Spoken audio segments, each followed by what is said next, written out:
Boa noite, boa noite, boa noite. Seja bem-vindo, seja bem-vinda. Quinta-feira à noite, véspera de feriado, mas é quinta-feira à noite.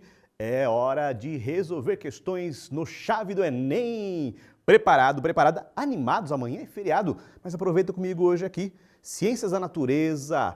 Fez o simulado lá no seu CPB Provas. As 15 questões. Já saiu o resultado, hein? Lembrando que 18 horas nós liberamos o resultado para você poder chegar aqui conosco, já com o gabarito na mão e participar. Mande sua dúvida ali no formulário, belezinha? Bom, vamos direto ao assunto. Hoje nós temos Biologia, Química e Física e para você não perder tempo, vamos diretamente para a Biologia. Pegou ali o simulado, caneta, papel, água, pipoca. Então, professor Nelson, vem, é com você, Biologia. Rodou a vinheta.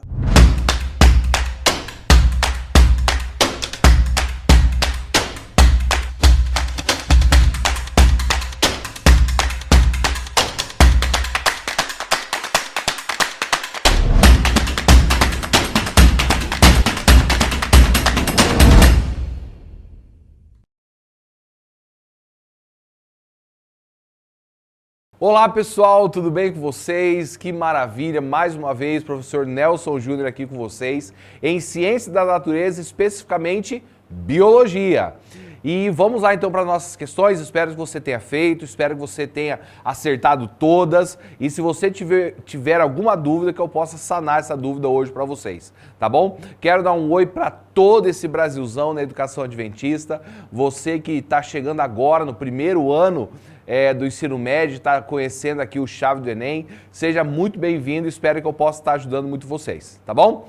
Vamos seguir lá então, lembrando que nós temos 5 perguntas, as 5 perguntas estão aqui, eu enumerei, nem sempre é as 5 perguntas que está aí no seu simulado, tá? Eu só coloco 5 perguntas para eu poder me organizar aqui com o meu tempo e tudo mais, beleza? Hoje a gente vai estar falando um pouquinho mais sobre ecologia, sobre relações ecológicas, sobre ciclos biogeoquímicos, então colocamos 5 questões bem especiais. Vamos lá? Vamos seguir. Vamos na primeira aqui, ó. Olha só, o esquema mostra as vias estabelecidas por 2 processos biológicos distintos, pelos quais o nitrogênio pode fluir entre animais, plantas e micro-organismos no solo. Aí você tem então, em vermelho você tem a via 1 e em azul você tem via 2. Então olha só o que está acontecendo aqui, ó. Você está vendo que a via 1 está vindo de planta para animais, está vindo de micro-organismos no solo para plantas. Tá vendo? Isso é a via 1, a via 2, é azul. A via 1, você está vendo aqui, ó, que ela está vindo de onde? Ela está vindo de animais para micro-organismos do solo e de micro-organismos de plantas para micro-organismos do solo. Aí pergunta o seguinte, ó, as vias 1 e 2 correspondem respectivamente aos processos biológicos. Então, quais são esses processos biológicos? Você está vendo o seguinte, uma via está indo de planta para animais e outra está saindo de micro-organismos no solo para plantas. Olha só um exemplo bem importante que é justamente um ciclo que é um dos que mais cai em vestibular, no Enem, que é o ciclo do nitrogênio. Existe uma bactéria, um grupo de bactérias chamada Rhizobium, você está vendo ela escritinha bem aqui em cima, ó. Aqui também é a Rhizobium, tá? Que elas têm uma relação de mutualismo com algumas leguminosas. Elas simplesmente começam a penetrar na raiz dessas plantas e fazem com que a fixação do nitrogênio seja maior. E por que mutualismo? Porque a planta vai estar nutrindo essas bactérias com tudo que ela tem. Então, uma relação mutualística muito boa, principalmente para uma boa produtividade. Olha só aqui o ciclo do nitrogênio. Como é um ciclo biogeoquímico, você sabe que onde você começar aqui, você vai passar todo o círculo e voltar onde estava. Vamos começar por onde está colorido aqui, ó, que é o ciclo do nitrogênio atmosférico. Então começa pelo nitrogênio atmosférico, perdão. Aí olha só, esse nitrogênio ele vai ser fixado por bactérias fixadoras desse nitrogênio no solo. Então, esse nitrogênio atmosférico, ele vai para o solo através de bactérias fixadoras. Lembrando que existem 3 processos que você precisa lembrar no ciclo do nitrogênio. Primeiro deles é a fixação do nitrogênio do solo. Olha só depois. Esse nitrogênio pode ser transformado também em amônia, e aqui você tem a assimilação dessa amônia pelos vegetais, e consequentemente, ao animal comer o vegetal, o que vai acontecer? Ele vai receber o nitrogênio. Porque o nitrogênio, ele é um gás que ele tem na atmosfera, só que ele é inerte para nós. Do jeito que ele entra, ele sai. Mas nós precisamos do nitrogênio para quê? Para formar os ácidos nucleicos, para formar o nosso material genético, tanto o DNA quanto aquele que auxilia na síntese proteica, o RNA. Então nós não conseguimos pela respiração, então a gente precisa assimilar ele através da alimentação. Aí, você está vendo aqui que você tem aqui, ó, olha só aqui, ó, organismos decompositores. O que você tem aqui?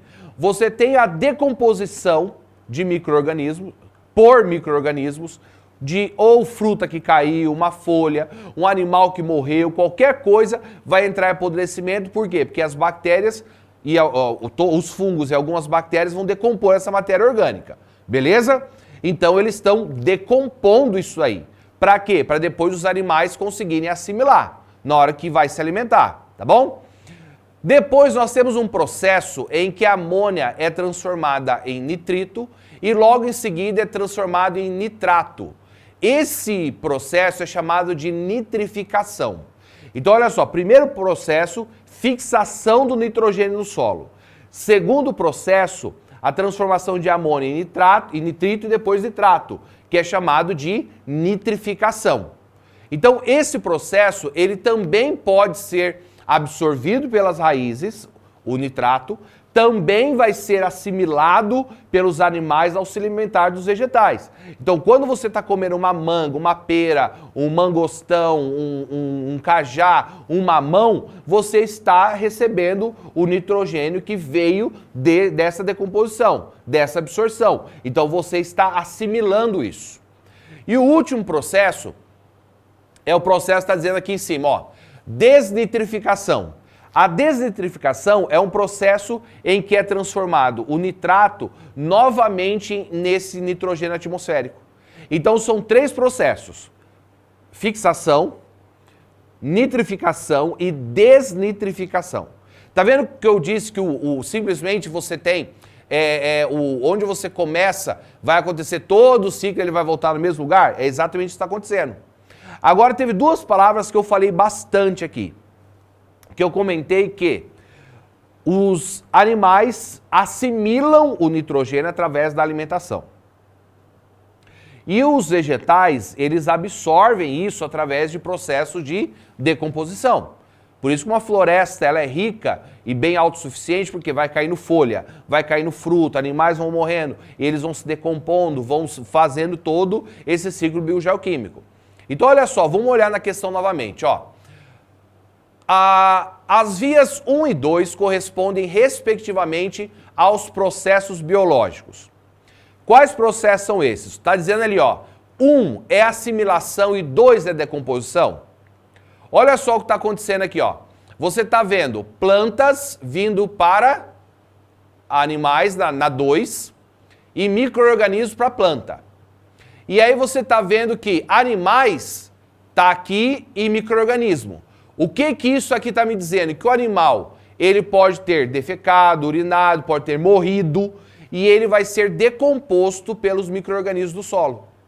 Da mesma forma a planta, caiu a fruta, caiu a folha, caiu o galho, seja o que for, vai ser no solo, vai ser decomposta pelos micro-organismos do solo. E aqui você está vendo a planta indo para os animais, ou seja, ele está se alimentando da planta, ele está assimilando a planta. Com essas duas informações agora, você já chegou na resposta, com certeza. Qual a resposta será que é? A, B, C, D ou E? Obviamente, é a letra C. Decomposição é a via 1, né? Porque você está vendo aqui, ó, animais, micro-organismos do solo. Plantas, micro-organismos do solo. Então, morreram, foram decompostas, liberaram os nutrientes que necessitam, foi assimilado pelas plantas, o ser humano se alimentou, os animais se alimentaram e foi assimilado também pelos animais. Então, decomposição e assimilação, beleza? Essa é uma questão. Você vê ela pequenininha, acha que vai passar batidão, rapidão e tal, mas ela precisa de todo esse conteúdo de você lembrar e principalmente imaginar o que está acontecendo aqui. Poxa, professor, então para eu poder responder essa questão aqui, eu tenho que imaginar um ciclo como esse daqui? Você vai ter que imaginar todo esse processo de decomposição e assimilação dos animais pelos vegetais. É importante. Ciclo de nitrogênio principalmente, tá bom? Vamos para a segunda questão. Diz o seguinte, os resultados de um ensaio clínico randomizado na Indonésia apontaram uma redução de 77% dos casos de dengue nas áreas que receberam o mosquito Aedes aegypti infectado com uma bactéria Wolbachia.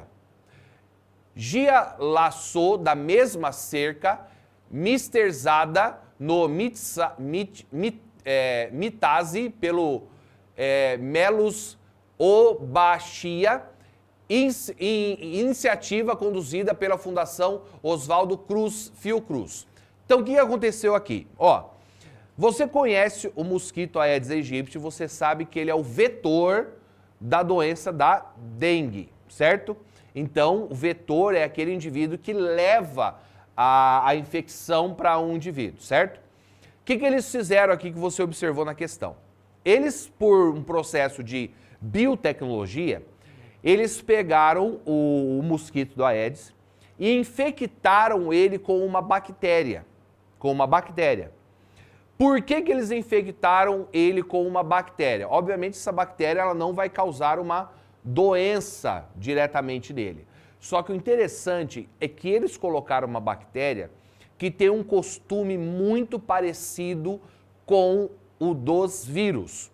Porque os vírus, você sabe que ele só se comporta como ser vivo quando ele entra numa célula hospedeira. E essa bactéria, ela também consegue se reproduzir somente quando entra dentro de uma célula hospedeira. Então, olha só, ambos aqui têm um mosquito, ambos entram bactéria e vírus e ambos precisam ali disputar essas células. Vamos continuar a leitura, essa bactéria induz a redução da carga viral no mosquito e, consequentemente, o número de casos de dengue na área, sendo repassada por meio do cruzamento entre os insetos.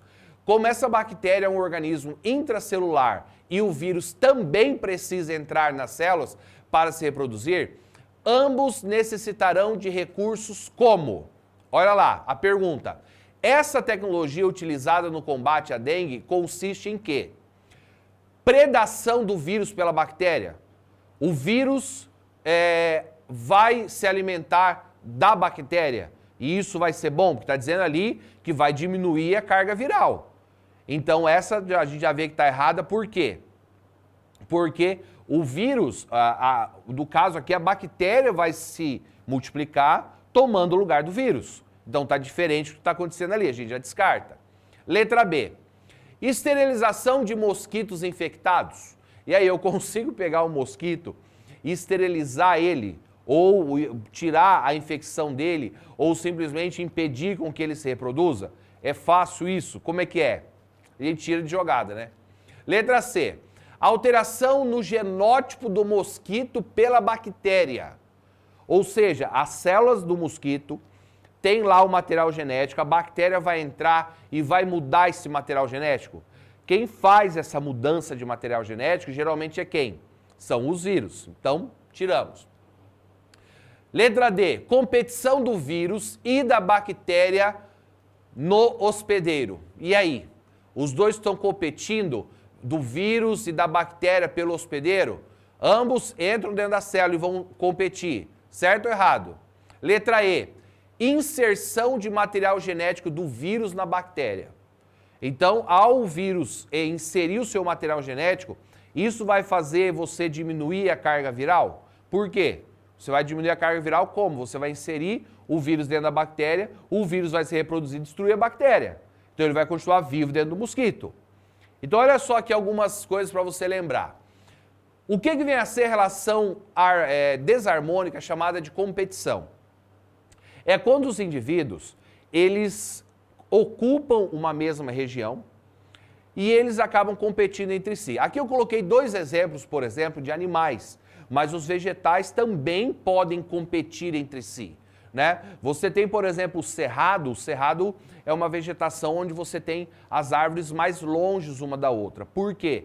Para elas não competirem da pouca água que acaba tendo uma com a outra. Então, obviamente, as duas acabariam morrendo se você planta várias árvores próximas. Os animais aqui, por exemplo, do lado esquerdo, você está vendo, são animais que disputam território, disputam por acasalamento, disputam por abrigo. Aqui do lado direito, você está vendo leoa e hiena disputando uma carcaça de um animal morto. Então, aqui eles estão disputando por alimento. Então, eles podem disputar por várias coisas, que são exatamente aquilo que eles precisam. Então, é o habitat, é reprodução, é ser o macho alfa para fazer filhos nas fêmeas e por aí vai. Aí nós temos outros tipos de relação. Nós temos o predatismo, que é quando o indivíduo ele mata o outro para se alimentar desse outro indivíduo. Já o parasitismo ele é diferente. Ele pode ou não matar o indivíduo que ele está parasitando. Às vezes ele só causa a doença enquanto ele está ali tentando se alimentar, né? Tem uma outra relação que é muito interessante. Essa é uma relação que eu não vejo muito em provas, mas creio eu que ela vai ser algo que vai acabar aparecendo um pouco mais daqui para frente. Por quê? Porque aqui fala sobre a criação, por exemplo, do antibiótico. O amensalismo é quando um indivíduo ele mata o outro, mas não para se alimentar. Simplesmente ele mata o outro só por ele estar ali próximo, vivo. Então aqui você tem, por exemplo, uma colônia de bactérias nessa placa de Petri, e aí foi colocado aqui uma colônia de fungos. Claro que essa colônia começou bem pequenininha. E ela começou a crescer, você está vendo aqui, ó, crescer? E aí ela foi matando todas as bactérias que estavam aqui ao redor. Por quê? Porque esse fungo é do gênero Penicillium, que produz um antibiótico chamado de penicilina. E a penicilina é um antibiótico que mata bactérias. Então, isso é um exemplo. O fungo ele não está ali se alimentando da bactéria. Ele está se alimentando desse meio de cultura que é essa gelatininha embaixo. Então, ele está decompondo ali, crescendo, se alimentando, está matando a bactéria, mas ele acaba não se alimentando dela, só pelo ato dele estar ali.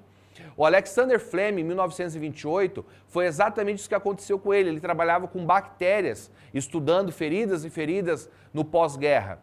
E ele saiu uma época de férias, quando voltou, todas as placas bacterianas estavam cheias de fungo. Até que chamou a atenção que onde os fungos estavam, simplesmente não nascia bactéria. E ele descobriu então, bom, o que é isso que está matando essas bactérias? Ele está se alimentando disso? E aí foi aí que ele descobriu o antibiótico totalmente natural, feito por esses fungos aqui. Então, amensalismo. Então, como nós já vimos, a letra A está incorreta, a B está incorreta, a C está incorreta, a E não tem nada a ver, então, obviamente, era a letra D estavam correto. Tanto o vírus quanto a bactéria estão competindo um com o outro para eles poderem o quê? Se alimentar das células, né? Então, por isso que você acaba tendo uma diminuição desse vírus dentro do hospedeiro Aedes aegypti, e aí menos infecção, então se tornou uma ideia excelente. Bom, vamos lá.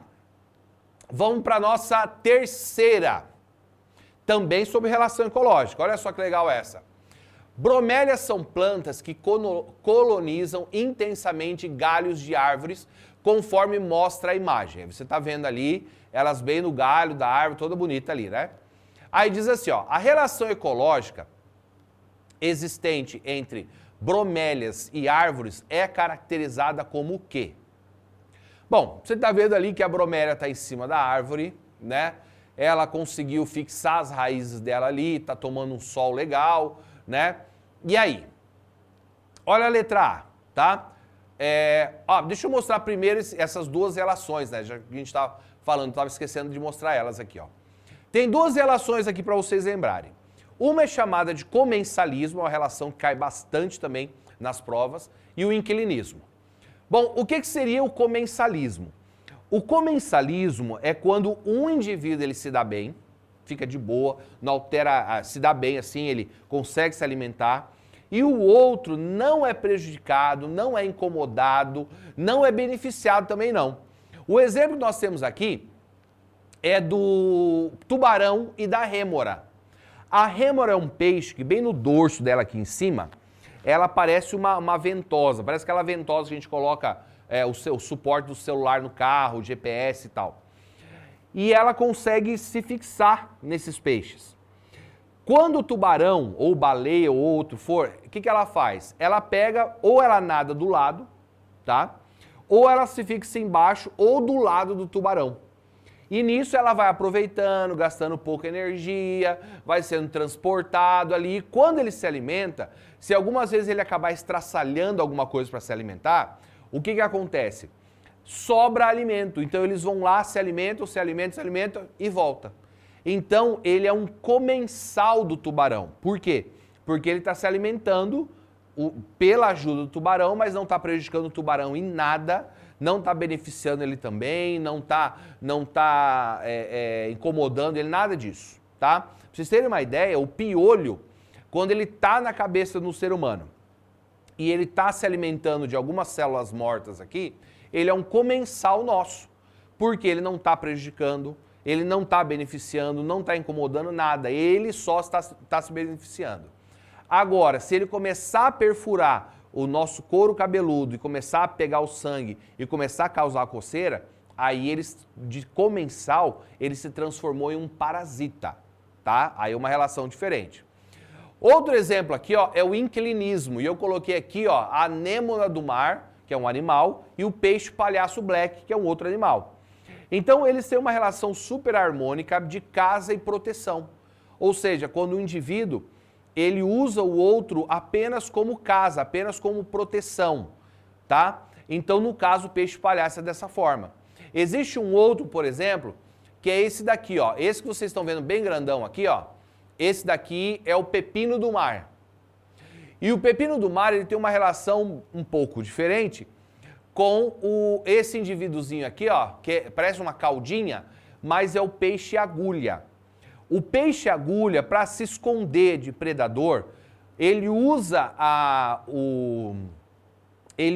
o intestino do pepino do mar para poder se esconder. Então ele entra pelo ânus do pepino do mar, como você está vendo ali da imagem, e ele fica ali. E ele às vezes acaba até mesmo se alimentando do que tem produzido no intestino. Então, além dele ser um inquilino, praticando inquilinismo, ele também se torna um comensal. Porque de forma nenhuma isso aí vai estar prejudicando, atrapalhando ou incomodando o pepino do mar. Então, diferente de outras raças, eles vivem tranquilamente. Então, no caso aqui, as bromélias, assim como as orquídeas, elas são apenas inquilinas.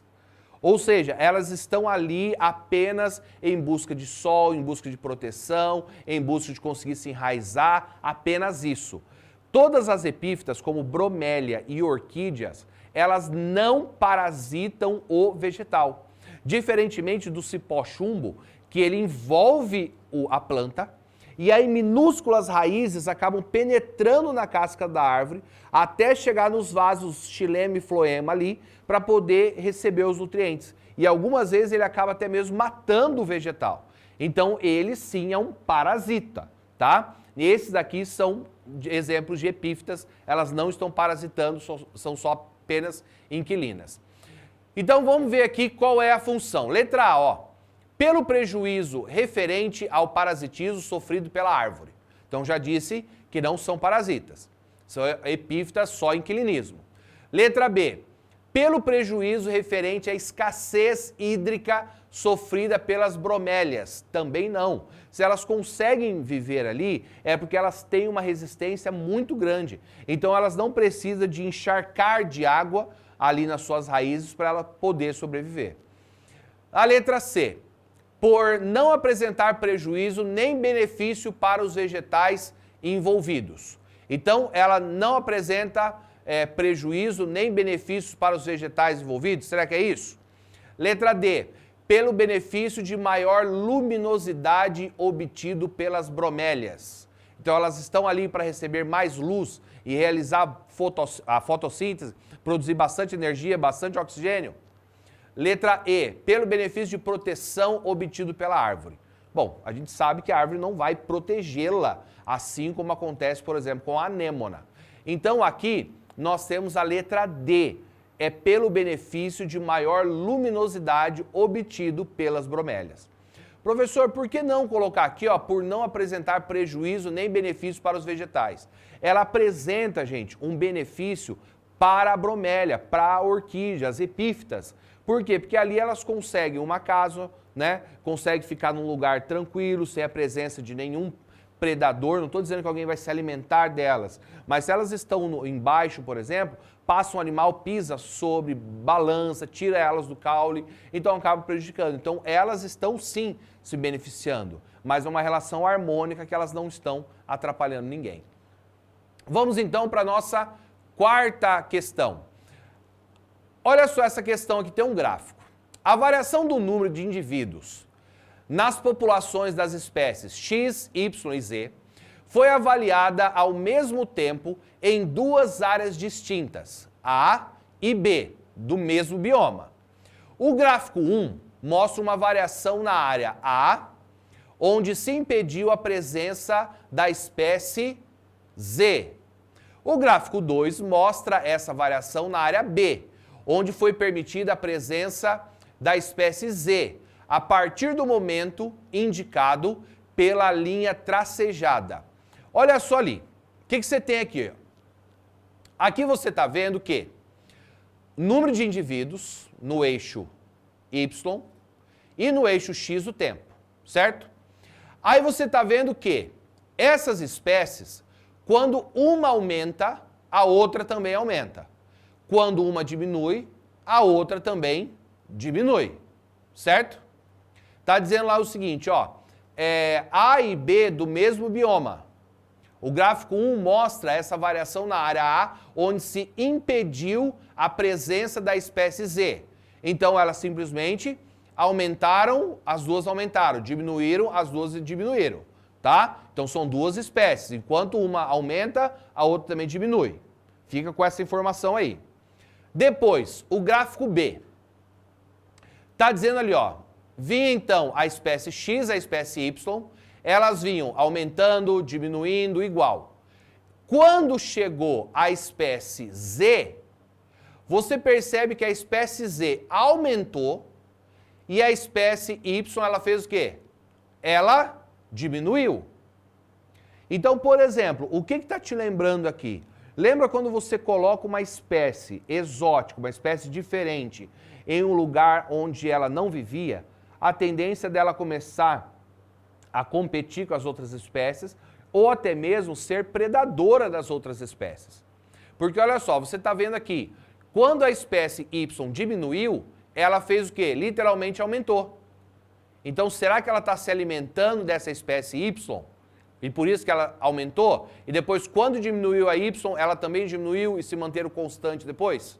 Então, assim que ela foi inserida, aumentou. Assim que ela foi inserida, diminuiu. Olha só, ela inseriu aqui. Aí ela fez o quê? Ela diminuiu e aí aumentou essa quantidade. Com essas informações, vamos lá, ó. Sobre as relações ecológicas que se estabelecem entre as espécies X, Y e Z, infere-se que, letra A, Y é predador de X. Ó, Y é predador de X e Z é predador de Y. Será que é isso, ó? Y predador de X. Então você está vendo aqui, ó. Quando aumenta, aumenta. Quando diminui, diminui. Certo? Diminuiu aqui, ó. Tá? E aí, ó, Z é predador de Y. Será que a gente já chegou na resposta correta? Vamos ver, ó. Letra B. Z e X são competidores. E Z é predador de Y. Porque olha só, você está vendo que aqui eles estão aumentando e diminuindo igual, e depois eles se mantêm. E Z é predador de Y, acho que Z, predador de Y, nós já concordamos que é. Olha a letra C. X e Z são mutualísticos. X e o Z são mutualísticos, será? X e Z, eles estão convivendo, um está ajudando o outro? Acho que não tem nada a ver, né? Ó, a letra D também, X e Y mutualístico, ó. X e Y mutualístico? Também não, né? Y e X, ó, Y aqui e X, eles são competidores e Z é predador. E aí, qual a resposta está correta? 5, 4, 3, 2, letra A. Y, ele é predador de X, tá? E o Z é predador de Y. Então, vocês percebem o seguinte, ó. Assim como aumenta a quantidade de X, aumenta a quantidade de Y. Mantém-se constante. Quando começa a diminuir aqui, também diminui aqui a espécie. Então, você percebe que Y é predador de X e o Z, obviamente, era predador de Y. Assim que o Z entrou, o Y já começou a diminuir. Tá vendo? Então, resposta correta, letra A. Vamos então para a última questão. A produção de metano CH4, chamado de gás dos pântanos na Amazônia, representou 8% de suas emissões globais. Cerca de 3 quartos deste gás liberado na região, que corta 9 países e concentra 60% de sua área no Brasil, foram produzidos por um processo natural em razão da decomposição de biomassa, a gente falou de decomposição hoje, especialmente árvores e vegetação, em áreas parcial ou totalmente alagadas durante o ano. Então, o que está acontecendo aqui? A liberação desse metano é por vegetais, né? Por vegetais, árvores e vegetação de uma forma geral, que foram e estavam em lugares alagados ou parcialmente alagados, tá? Aí o que acontecia? Essa liberação desse gás metano, é o que está dizendo ali.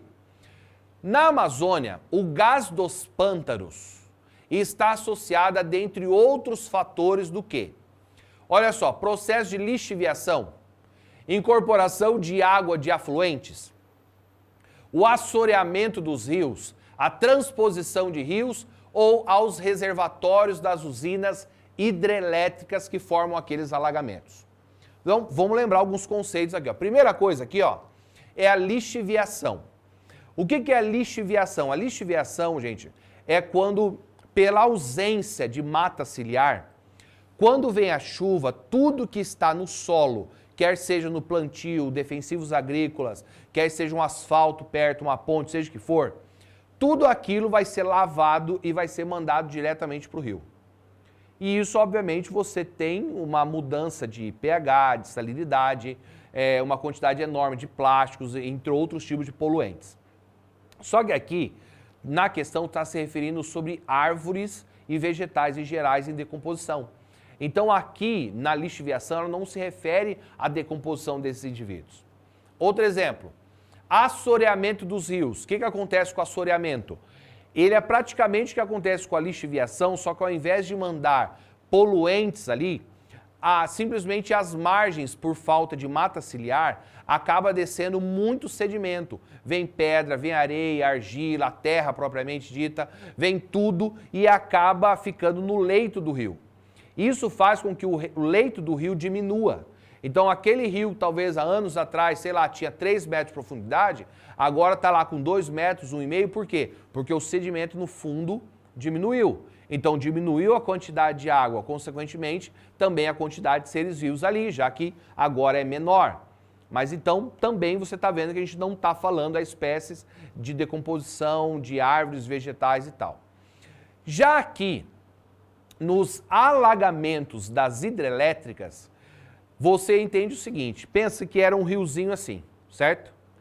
Quando foi feita a barragem lá na frente, da barragem para cima do rio, o que você começa a ter? Você começa a ter um alagamento. Por exemplo, nós estamos transmitindo aqui diretamente do Paraná.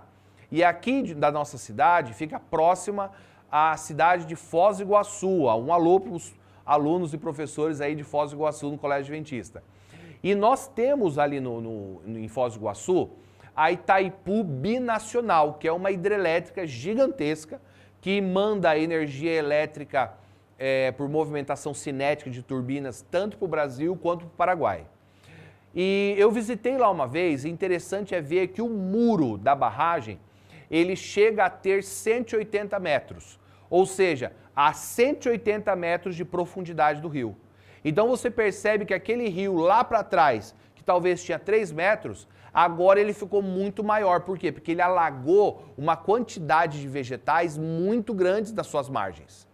Então aí sim você acaba tendo uma decomposição de vegetais e árvores por alagamento, tá? Então nós chegamos na resposta correta, que é a letra E, por reservatórios das usinas hidrelétricas, tá bom?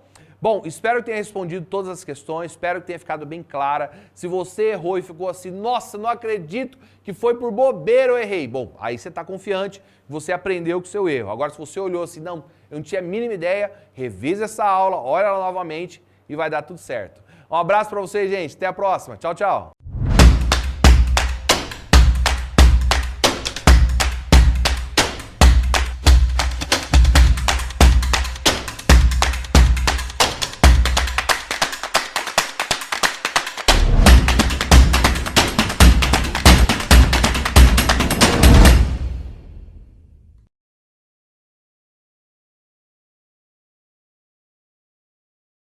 Opa, mandaram bem? Foram bem em biologia? Legal, legal. Tá com dúvida? Manda aqui, volta, reveja os exercícios, mas não deixa a dúvida com você, hein? É hora de você aprender para mandar muito bem lá no Enem.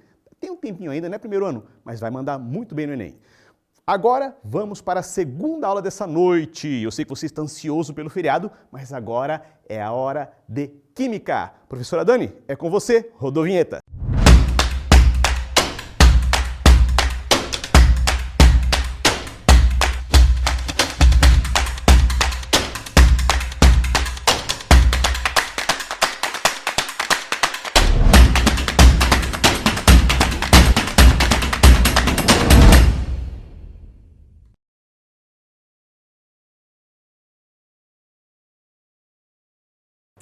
Oi pessoal, tudo bem? E aí, já pegaram sua lista de química? Vamos lá, vamos resolver, tirar as dúvidas, tá? Qualquer coisa, depois nos encaminhe, converse com o seu professor, com a sua professora. Então vamos lá, eu selecionei aqui uma ordem, então vamos começar pelo primeiro exercício da minha ordem, ok? Deve ser refinado, convertido a hexafluoreto de urânio e posteriormente enriquecido para aumentar de 0,7% a 3% a abundância de um isótopo específico, certo? Então, presta atenção nessa palavrinha ali, isótopo, lembra de semelhança atômica, né? O que eles têm em comum? O urânio 235. Uma das formas de enriquecimento utiliza a pequena diferença de massa entre os hexafluoretos de urânio 235 e de urânio 238. Ali tem só um errinho ali no de urânio, tá? Tá junto, mas tá tudo certo. Para separá-los por efusão precedida pela vaporização. Esses vapores devem efundir repetidamente milhares de vezes através de barreiras porosas, formado por telas com grande número de pequenos orifícios. No entanto, devido à complexidade e à grande quantidade de energia envolvida, cientistas e engenheiros continuam a pesquisar procedimentos alternativos de enriquecimento. Bom, considerando a diferença de massa, então presta atenção, eles são isótopos porque são do mesmo elemento, que é o elemento urânio, então a semelhança atômica ali é a quantidade de prótons, e ele fala que a diferença entre os dois é a massa, né? Então, considerando a diferença da massa mencionada entre os dois isótopos, que tipo de procedimento alternativo ao da efusão pode ser empregado para tal finalidade? E aí ele nos dá 5 alternativas. Primeiro, vamos recordar um pouquinho de cada uma delas, ok? Efusão, tá? Então, o que é efusão? Você tem lá um gás, um vapor, né? Que é o que ele fala com o hexafluoreto de urânio. E ele está aprisionado em um recipiente. Nesse recipiente você tem um furinho. E aí esse gás ele vai ele vai fluindo, né? Ele vai ali sofrer a efusão, passando de um mais concentrado para um menos concentrado ali, equilibrando a quantidade, tá? Então, quando ele fala de desse processo, né? Tá vendo a setinha vermelha indicando ali aonde o gás ele vai estar passando. Mas ele fala de alguns tipos, né, que você pode substituir. Então, o primeiro é a peneiração. Então, para qual tipo de separação de mistura eu uso a peneiração, né? Normalmente, nós tiramos ali grãos mais com tamanhos diferentes, né? Então, você tem grãos finos e grãos um pouco maior. E aí, esses grãos, né, um pouco maiores vão ficar retidos na peneira e os grãos mais finos você vai conseguir separar. O segundo é a centrifugação, que é o que acontece, por exemplo, no sangue. Então, você tem uma mistura que ela tem um caráter que parece homogêneo, mas, na verdade, você tem ali substâncias com diferenças de massa. E quando você coloca esses dois vidrinhos, né, essas substâncias, numa centrífuga, então ela vai girar e quando ela gira, nesse processo de rotação, ela vai ocorrer ali a força centrípeta. E essa força vai fazer com que as partículas de massa mais densa, né, mais pesada, ela vá se depositando, ela vá ao fundo do recipiente e aí você consegue dividir, né? Então, pela diferença principalmente ali da massa. Depois, extração por solvente, normalmente você vai colocar um solvente que vai reagir com um dos componentes melhor do que com o outro, mas aí nós estamos falando de isótopos, né? Os isótopos, eles têm as propriedades físicas e químicas bem semelhantes, né? Na verdade, eles têm a mesma quantidade de prótons, a diferença vai estar ali na quantidade de nêutrons, né? Destilação fracionada, que é o método que nós utilizamos para separar dois líquidos com propriedades físicas diferentes. Por exemplo, né, quando nós queremos separar o álcool da água, né, o etanol da água, então os dois são líquidos, eu aqueço um, enquanto o outro, né, vou aquecer um até entrar em ebulição e o outro ainda não vai ter atingido a temperatura de ebulição. Então, mais para separação ali de dois líquidos com propriedades físicas diferentes, então eles são formados, né, são compostos diferentes. E separação magnética, né, aquela que eu vou utilizar um ímã, e então eu vou utilizar essa força magnética em que um material ele vai sofrer e o outro não. Por exemplo, quando eu quero separar algo de ferro da areia, né? Então eu aproximo o ímã, o que for de ferro vai ser atraído, né, do metal vai ser atraído pelo ímã e a areia não, e aí eu consigo fazer a separação magnética.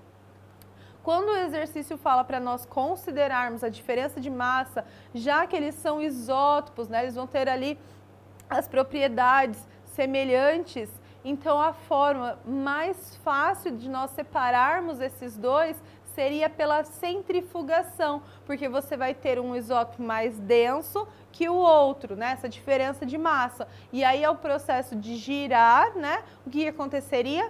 O mais denso se depositaria no fundo, enquanto o outro menos denso ficaria na superfície. Então, seria ali um método talvez alternativo, ok? Então, dentre as possibilidades, essa seria a mais viável. Tudo bem? Alguma dúvida?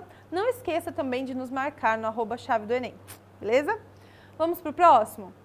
O segundo exercício que eu selecionei foi esse aqui. Considere as seguintes afirmações a respeito do experimento de Rutherford e o modelo atômico de Rutherford-Bohr. Então, o que nós temos que prestar muita atenção aqui, tá? Ele fala do modelo de Rutherford, mas agora ele quer as características de Rutherford-Bohr, né? Então, quais foram as modificações, as sugestões ali sofridas do modelo de Rutherford para o modelo de Rutherford-Bohr, né? Os postulados de Bohr que complementaram e que explicaram as falhas ali do modelo atômico de Rutherford. Então, primeiro, né? A primeira ele fala assim, primeira afirmativa. A maior parte do volume do átomo é constituído pelo núcleo denso e positivo. Então, o volume, né, é todo o espaço que ela ocupa. Então, qual foi a contribuição de Rutherford? Que o átomo ele possui um núcleo denso e positivo e ao redor desse núcleo nós temos a eletrosfera. Então, o que vai formar o conjunto todo do átomo é o núcleo mais a eletrosfera. né? O núcleo ele é denso, pequeno e positivo, ele fica no centro. Então, o que vai dar maior parte do volume do átomo, que vai ocupar maior espaço, não é o núcleo, né? É o que? A eletrosfera. Então, essa afirmativa ela está errada por conta dessa questão do maior volume. Então, cuidado, não é a maior massa, né? É o maior volume, ok? A segunda afirmativa, ele fala assim: os elétrons movimentam-se em órbitas estacionárias ao redor do núcleo. Então, o que acontece? O modelo de Rutherford, ele não conseguia explicar como que o elétron ele orbitava ao redor desse núcleo e emitia alguma radiação e não perdia aquela energia a ponto de entrar em colapso com o núcleo. Então veio Bohr, complementou em um dos seus postulados, ele falou que o elétron ele vai estar numa órbita estacionária e essa órbita ela comporta uma quantidade de energia, certo? Então, né, essa afirmativa ali ela está correta. Os elétrons movimentam-se em órbitas estacionárias ao redor do núcleo. E o que acontece com ele, né? Quando esse elétron ele recebe uma energia externa, ele consegue absorver aquela quantidade de energia. Só que ao absorver essa quantidade de energia, ele não consegue, né? Ele não vai conseguir mais ficar naquela órbita que ele está. Por quê? Porque aquela órbita ela tem um limite de energia. Então, o que ele faz? Ele vai pular da órbita que ele está, que é mais interna, para a órbita mais externa, porque quanto maior, né, quanto mais a gente vai se afastando do núcleo, vai aumentando o nível de energia. Então, esse elétron, ele absorve aquela energia e aí ele vai para a camada mais externa, certo?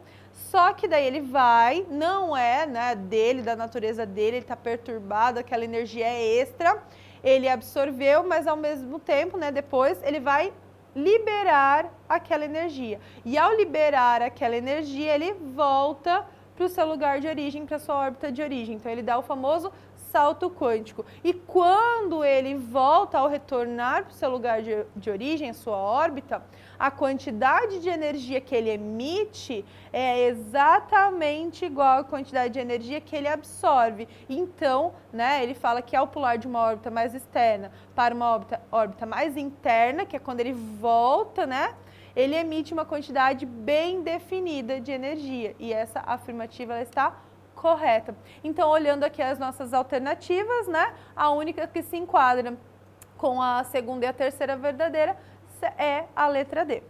Tudo bem? Alguma dúvida? Espero que não, mas qualquer coisa, né, nos mande depois, entre em contato que a gente tira elas, ok? Próxima questão, então. Essa questão, ela vai falar ali da semelhança atômica. Então, tem que tomar muito cuidado, ter muita atenção, né? Quem é semelhante a quem e qual é o tipo de semelhança, tá? Então, vão grifando, vão sublinhando, isso vai ajudar. Bom, 2 estudantes de uma escola de ensino médio desejam saber o número de nêutrons de um átomo X. Sabendo que o átomo X é isóbaro do átomo Y e isótopo do átomo F. O átomo Y apresenta 27 prótons e 33 nêutrons e o átomo F possui os números quânticos principal, secundário e magnético, respectivamente 3, 2 e 0. Então, repara que aqui ele deu muita informação, então vão separando as informações, certo? Então, nós vamos fazer por partes, depois a gente volta nas alternativas. Primeiro, ele quer o número de nêutrons, então vamos lá. O que ele tem? Ele tem o elemento F, o elemento X e o elemento Y. Qual é a informação que ele nos dá? Que X é isóbaro de Y. E nesse caso, ele nos deu os seguintes números. Bom, que Y tem 27 prótons e 33 nêutrons. Se eles são isóbaros, se eles têm a mesma massa atômica, né? Como a massa atômica ela é constituída por quem? Né? A massa atômica ela está onde? A massa atômica ela está no núcleo do átomo, certo? O núcleo do átomo ele é denso, né? Onde se concentra maior, né, a massa do átomo mesmo.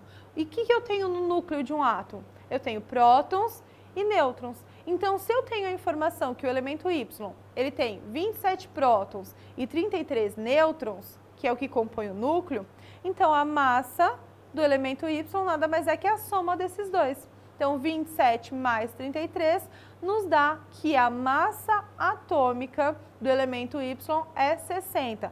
Com isso, se X é isóbaro de Y, a massa de X também será 60. Pronto, nós descobrimos já a massa de X. Não é o que o exercício quer, ele quer a quantidade de nêutrons, mas já vamos caminhando.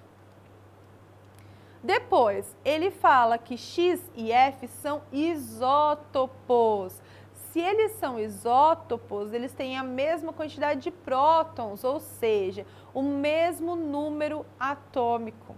E para isso ele nos deu algumas informações.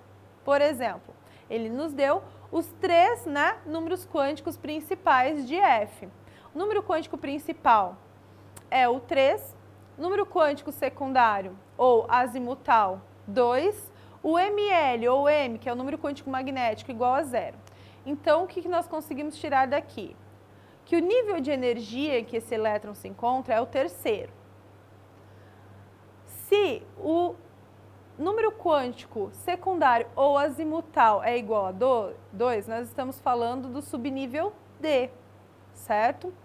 Agora, o subnível D, ele comporta energia de até 10 elétrons, mas o valor que representa o número quântico magnético é 0. Então, nós temos duas possibilidades. Primeiro, eu tenho a possibilidade com 3 elétrons, então cada elétron em um orbital, né? Lembrando que para preencher os orbitais, nós começamos sempre para cima, preenchemos todos e depois voltamos, né, preenchendo para baixo. Então, eu tenho essa primeira possibilidade, mas eu também posso ter a segunda possibilidade. Olha só, completei tudo e voltei completando para baixo também, parando no 0. Então, os dois ali, né, os dois orbitais com valor 0 estão preenchidos, certo? Então, nós temos duas situações, que pode ser, né, 3D3, que é o primeiro, ou 3D8, que é o segundo. E agora? E o que nós vamos fazer, tá? Agora nós vamos fazer a distribuição eletrônica para os dois. Por quê? Fazendo a distribuição eletrônica, eu estou distribuindo os elétrons. Se não é um íon, né? Então a quantidade de elétrons vai ser igual à quantidade de prótons. E aí eu consigo determinar, se eu já sei qual é a massa de X, eu vou conseguir achar o número atômico, a quantidade de prótons de X, para achar os nêutrons, ok? Então, lembrando que o diagrama de Linus Pauling, a gente sempre segue essa transversal, essa diagonal ali. Então, vamos lá, acompanhem comigo. Nós vamos distribuir ele até o 3D3 ou 3D8. Então, 1s2, 2s2, depois 2p6, 3s2, 3p6, 4s2, sempre, né, do final da seta para o início e depois volta do final para o início. E aí o último 3D, só que no caso não é 10, né, nós temos que parar ali ou no 3D3 ou no 3D8, certo? Pego isso daqui, essa informação, e vou colocar na ordem da distribuição, né, na ordem crescente de energia. Então fica assim a primeira, que termina no 3D3. Consequentemente, somando ali, ó, 2 com 2, 4, com 6, 10, 12, 18, 23. Eu tenho 23 elétrons. Consequentemente, eu vou ter 23 prótons e o número atômico vai ser 23. Se nós pegarmos lá, né, nós já sabemos que eles são isóbaros, o X tem lá massa atômica 60. Então, os isótopos, o número atômico seria 23. Para achar a quantidade de nêutrons, eu faço, né? A massa são os prótons mais os nêutrons. Se eu conheço a massa e se eu conheço os prótons, se eu fizer uma subtração, né? Os nêutrons seria o quê? A massa menos os prótons. Então, se a massa é 60 e os prótons 23, 60 menos 23, a quantidade de nêutrons é igual a 37. Mas não acabou, por quê? Porque eu tenho duas possibilidades. Ou a distribuição eletrônica termina no 3D3 ou no 3D8. E aí eu faço a mesma coisa. Se ele terminou no 3D8, olha só, somando tudo, vai dar 28 elétrons, consequentemente 28 prótons, consequentemente número atômico igual a 28. Se X e F são isótopos, né, então X tem 28, né, prótons, ou número atômico igual a 28. Sabendo, né, a quantidade de massa e a quantidade de prótons, eu consigo achar a quantidade de nêutrons, diminuindo a massa, né, tirando ali da massa a quantidade de prótons. 60 menos 28, número de nêutrons, 32. Então, eu achei 37 e 32. Vou ver qual dos dois resultados eu encontro nas alternativas aqui.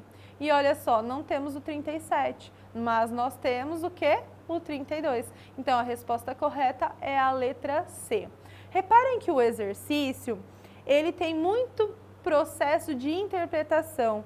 Então, você precisa fazer corretamente as relações entre os isótopos, os isóbaros, né? Lembrar ali, resgatar um pouquinho o que isso significa.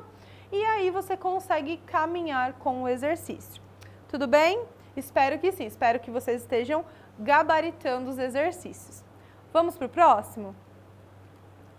Esse daqui, né, vai envolver lá a distribuição eletrônica, os números quânticos. Então, vamos lá. De acordo com o modelo atômico de Rutherford Bohr, o átomo de um elemento químico possui um núcleo com prótons e nêutrons e uma esfera composta por várias camadas eletrônicas. Os elétrons se encontram distribuídos nas camadas eletrônicas de acordo com os subníveis de energia, S, P, D e F. Na formação dos íons, a distribuição eletrônica é alterada devido ao processo de ganho ou perda de elétrons. E aí ele nos deu, né, o número atômico do bromo, que é 35, e o número atômico do potássio, que é 19. Tá? Então, olha só, na formação dos íons, a distribuição eletrônica ela é alterada. Então, isso é muito importante para darmos continuidade ao exercício. Tá? Por quê? Porque se ele perdeu elétrons ou se ele ganhou elétrons, a gente tem que levar isso em consideração, já que a distribuição se trata de distribuição eletrônica, distribuição de elétrons, ok? Bom, no sal brometo de potássio, então você misturou o bromo com o potássio, formou o brometo de potássio, a distribuição eletrônica do ânion é. Então, primeiro, já não vai ser aquele número atômico que ele me passou, nem do bromo, nem do potássio, porque eles reagiram entre si e formaram o brometo de potássio, ok? E ele quer a distribuição eletrônica do ânion. Quem é o ânion? Pensa aí um pouquinho. Quem já fez já sabe. Então, olha lá. O brometo de potássio é o KBr, está aqui representado. Quando ele está em solução, ele libera o íon potássio e o íon brometo.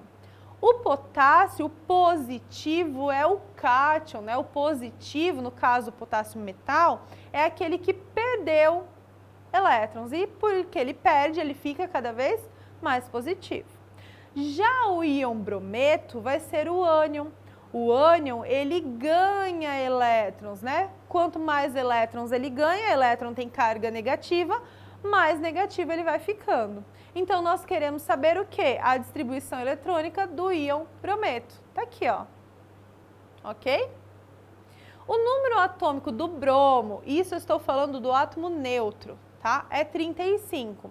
O átomo neutro, a mesma quantidade de prótons, ele vai ter de elétrons. Mas agora, o que está acontecendo com o ânion? Ele está ganhando um elétron, certo? Então, tem uma diferença ali. Por que eu sei que é 1? Não necessariamente precisa acompanhar o número 1, mas o sinal negativo ali já indica que é um elétron. Se fossem 2, seria 2 menos, certo? 3, 3 menos. Então, na verdade, só o sinal negativo já sei que ele ganhou um elétron. Então, olha lá. Como que eu vou determinar a quantidade? A quantidade de elétrons vai ser, no caso, né, como eu estou falando de um íon, a quantidade de prótons menos a carga. Quantos prótons? Se eu falo do átomo neutro, é 35. Então, o número atômico é 35, a quantidade de prótons que o bromo tem é 35. Menos a carga, que é menos 1. E aí, quando a gente tem menos com menos, nós temos positivo. Então, 35 elétrons que ele já tinha, mais um elétron que ele ganhou, ele fica com um total de 36 elétrons. Então, a distribuição eletrônica vai envolver, então, os 36 elétrons, porque eu estou falando do ânion, daquela espécie que ganhou um elétron, ok? Então, vou pegar o diagrama novamente, vou fazer a distribuição eletrônica até chegar aos 36. 1s2, 2s2, 2p6, então 2 com 2, 4, com 6, 10, 12, 18, 20, 36, certo? Então, a distribuição eletrônica vai parar ali no 4p6. Então, olha só, né? Colocando ele em ordem, vai ficar 1s2, 2s2, 2p6, 3s2, terminou 3s2, volta lá, 3p6, 4s2, 3d10, 4p6. E você escreve nessa ordem, né? Porque é a ordem da distribuição, né, levando em consideração os níveis de energia. E olhando a essa distribuição, qual a alternativa que vai ao encontro do resultado que nós obtemos? A letra E, certo? Então, você só vai fazer a distribuição eletrônica, o único cuidado que nós tivemos que ter com a questão foi a distribuição eletrônica foi para o ânion, a espécie que ganhou um elétron, ok? Alguma dúvida? Espero que não. Qualquer coisa já sabe. Bom, nós temos essa próxima questão. Vocês vão ver que essas últimas questões, elas envolvem, né, números quânticos, distribuição eletrônica, modelo atômico, então ela vai juntando, né, uma forma de casar esses conteúdos ali.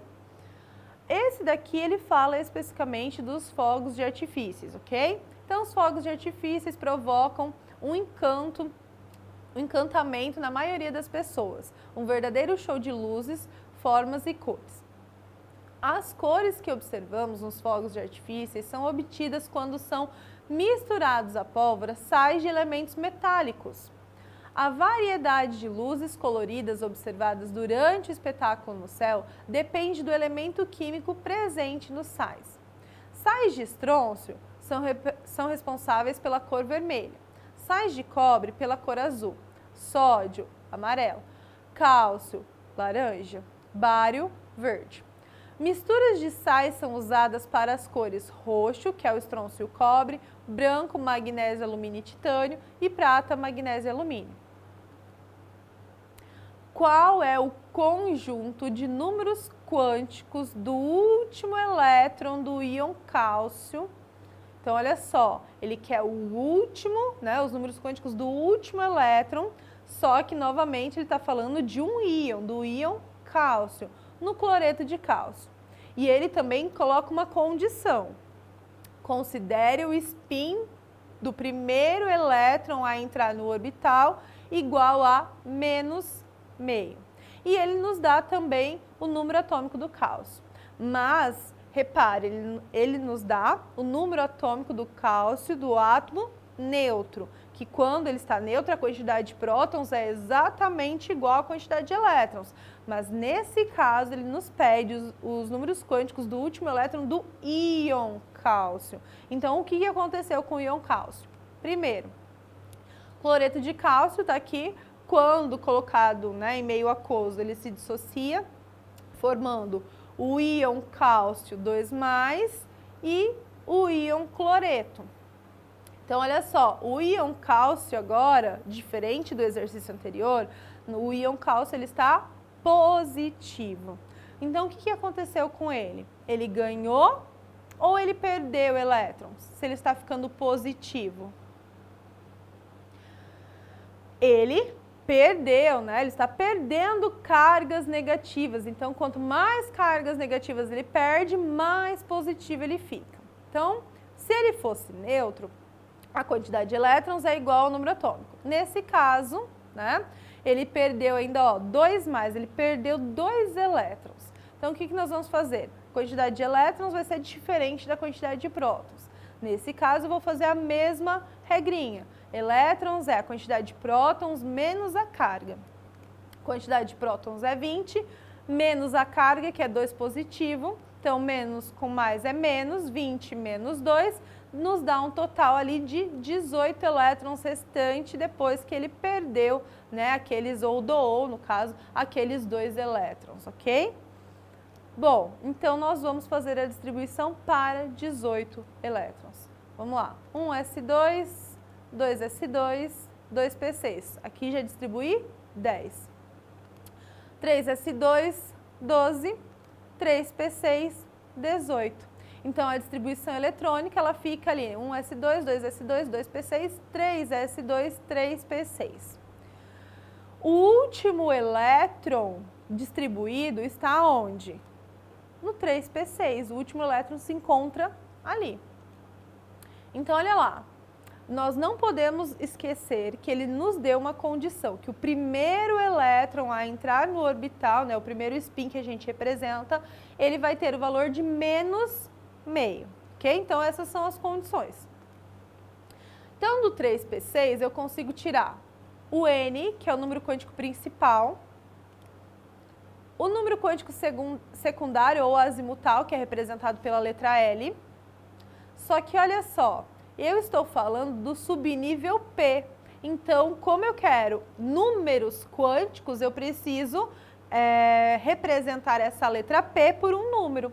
E aí, dependendo do subnível que nós temos, né? Então, se for o S é 0, se for o P é 1, se for o D é 2, se for o F é 3. Como nós estamos falando do subnível P, porque o nosso elétron parou no 3P, então o valor de L vai ser igual a 1.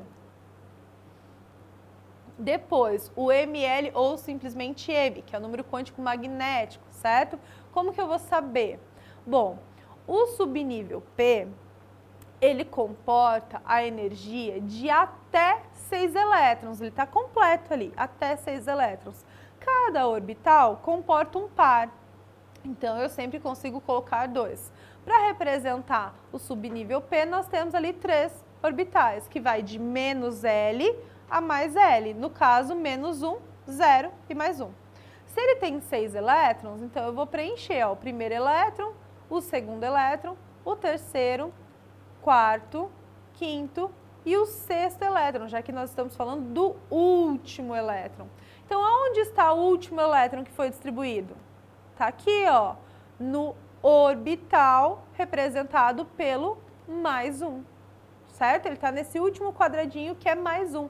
Então, se esse elétron está nesse orbital, eu vou lá no número quântico magnético e vou colocar mais 1.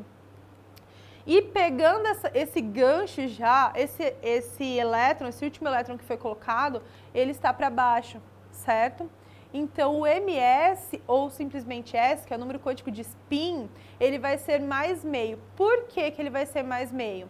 Porque, ó, observação, considerar o primeiro spin a entrar no orbital como sendo menos meio. Então, os spins que estão para cima, as setinhas que estão para cima, elas têm o valor de menos meio. Consequentemente, para minimizar a repulsão entre eles, a setinha que representa o elétron que está para baixo vai ter o valor contrário, então vai ser positivo, então é mais meio. Como o último elétron que entrou no orbital está para baixo, o valor dele é mais meio. Então aqui eu tenho o número quântico principal igual a igual a 3, o número quântico secundário igual a 1, o ML ou M mais 1 e o MS ou S mais meio. Então, vou ver qual das alternativas vai me dar essa sequência aqui, que é a sequência que nós chegamos.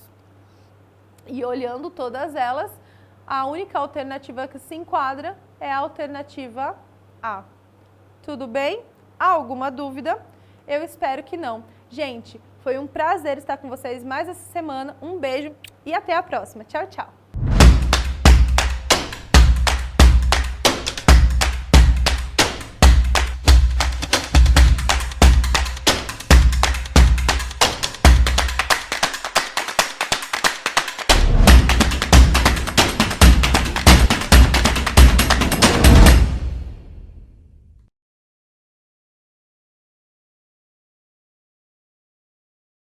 E agora estamos chegando para a última aula. Eu sei que você está super ansioso porque mandou bem e porque amanhã tem feriado. Então fica aqui comigo, porque a partir de agora nós vamos resolver as 5 questões de física. Vamos lá? Professor É com você, hein? Rodou vinheta.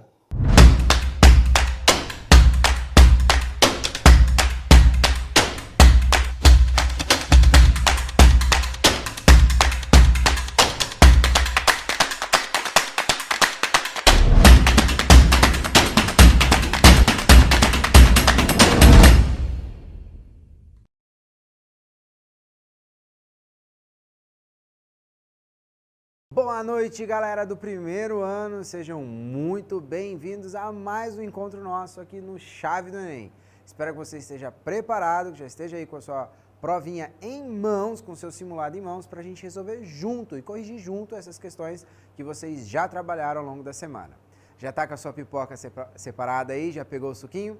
Então vamos juntos? Vamos logo então, sem demorar, para a nossa primeira questão. Vamos lá? Já começa aí com um gráfico e olha só o que ela diz pra gente.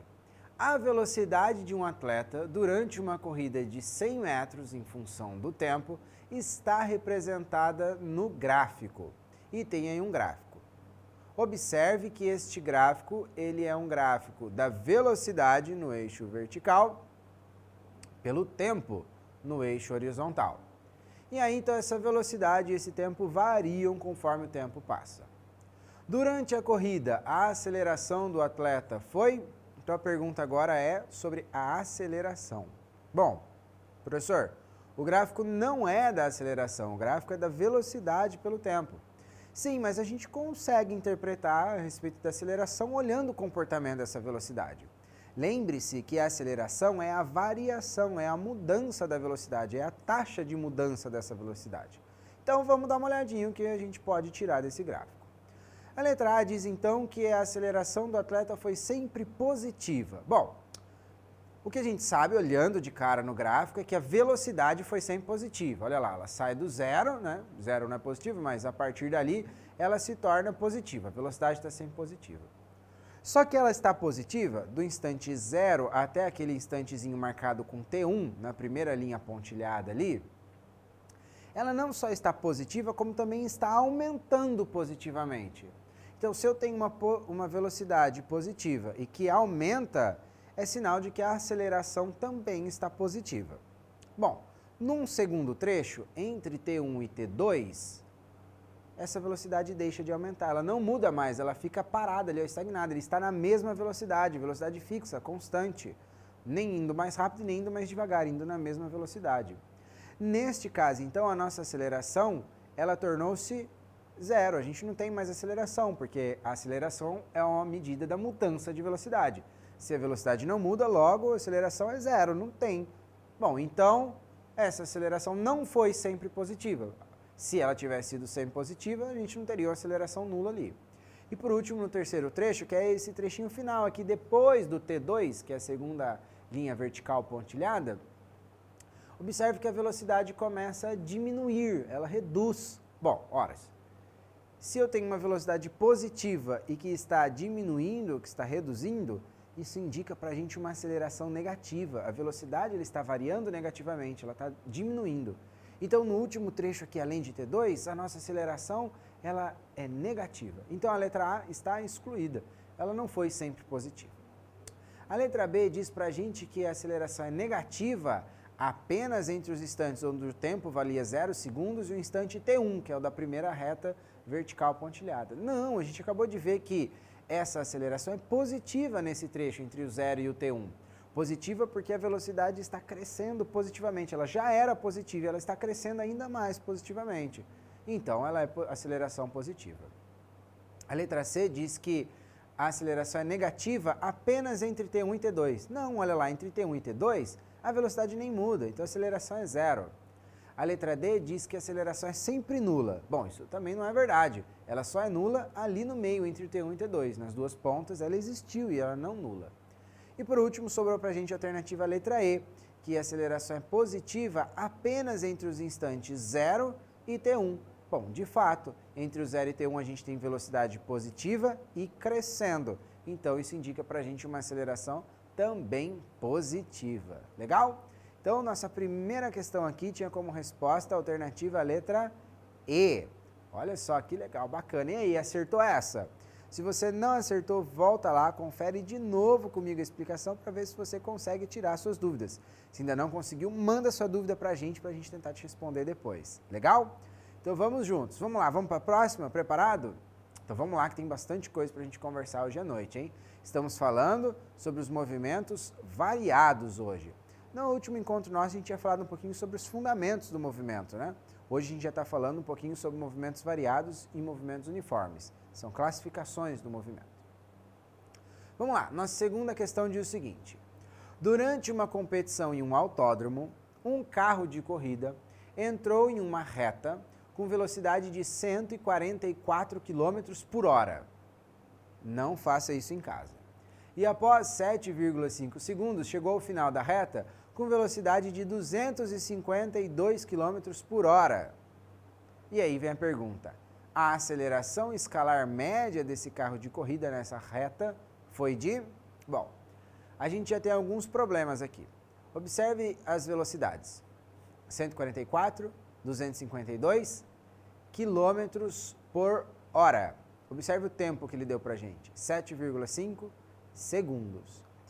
As unidades de medida não estão se conversando. Olha as respostas. Todas estão em metro por segundo ao quadrado. Então, a gente precisa converter essas unidades de medida para o mesmo padrão. Então, a maneira mais simples da gente fazer isso vai ser a gente transformar aqueles quilômetros por hora, aquelas medidas que estão em quilômetros por hora, para metros por segundo. Assim, todas as unidades já ficam em metros de segundo e a resposta sai para a gente na unidade que está querendo ali, metros por segundo ao quadrado. Então, vamos começar ali com a velocidade inicial dele, eu estou chamando ela de V0, que era os 144 km por hora. Para a gente transformar uma velocidade de quilômetro por hora para metro por segundo, basta a gente dividir esse valor por 3,6. Parece meio mágico esse 3,6, mas não é. Ele surge da ideia de que 1 quilômetro tem 1.000 metros e 1 hora tem 3.600 segundos. Quando você divide esse 3.600 pelo 1.000, você vai chegar aí nesse 3,6, tá bom? Então, se você dividir aí o 144 pelo 3,6, você vai ver que os 144 km por hora equivalem a 40 metros por segundo. Ok, legal? A gente pode, então, agora transformar também a velocidade final dele, que era de 252 km por hora. Dividindo ela por 3,6, nós chegamos em 70 metros por segundo. Então, ele entrou nesse trecho aí da pista a 40 metros por segundo e terminou ele a 70 metros por segundo. Qual foi a aceleração? Bom, formulazinha da aceleração. A aceleração é variação da velocidade dividido pelo tempo, ou seja, quanto mudou a velocidade, em quanto tempo demorou para essa mudança acontecer, é a relação entre as duas coisas. Variação da velocidade é a velocidade final menos a inicial, ou seja, o quanto mudou a velocidade dele, a gente pode substituir os valores ali então. Ó. Velocidade final 70, velocidade inicial 40 e o tempo 7,5 segundos. 70 dividido por 40 dá... dividido não, 70 menos 40 dá 30. E quando a gente divide 30 por 7,5, nós chegamos ao valor de 4 metros por segundo ao quadrado. Essa foi então a aceleração que o nosso automóvel aí desenvolveu ao longo desse trajeto. Alternativa letra B, de muito bem. Parabéns, você que acertou essa questão. Essa aqui estava facinho? Tava, né? Tava bem tranquilo. Olha lá, uma questãozinha sobre a aceleração, né? Tinha ali que fazer uma conversão de unidade de medida. O problema fosse talvez se você errasse nessa conversão ou não fizesse essa conversão. No mais, o processo um pouquinho mais simples dessa questão aqui, não é? Vamos para a próxima então? Podemos dificultar um pouquinho ou não? Não, né? Vamos manter um pouquinho o nível? Vamos lá, vamos de gráfico de novo então. Ó. Vamos nessa nossa próxima questão aqui. Vamos ver o que ela traz para a gente. Agora a análise aqui talvez seja um pouquinho mais elaborada. Não, talvez, né? Vamos lá, vamos ver. Ó. O gráfico mostra a variação da velocidade escalar em função do tempo de dois móveis, 1 e 2, que se movimentam em trajetórias retilíneas. Então aqui, de novo, a gente tem um gráfico, olha lá, da velocidade no eixo vertical pelo tempo no eixo horizontal.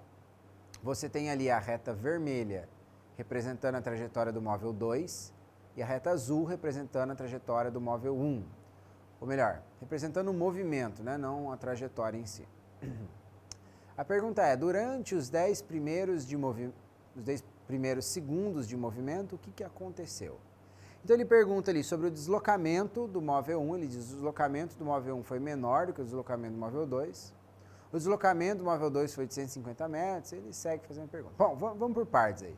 Professor, como é que eu vou saber qual foi o deslocamento dele se o gráfico está me dando velocidade e tempo? Ah, tem um segredinho aqui.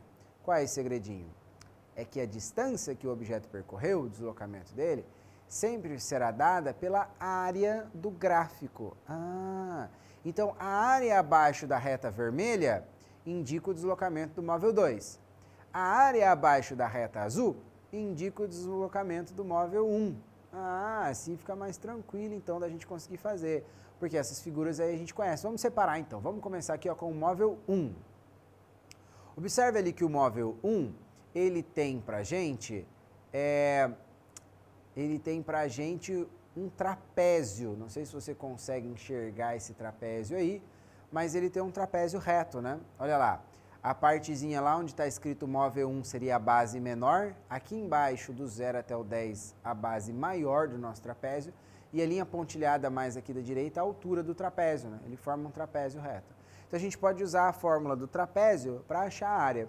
Professor, é só desse jeito que eu poderia fazer? Não, você poderia dividir ele ao meio na primeira reta pontilhada vertical ali e fazer o triângulo que aparece ali à esquerda do gráfico e o quadrado que aparece à direita do gráfico. Também não tem problema nenhum. Aí você soma as duas no final.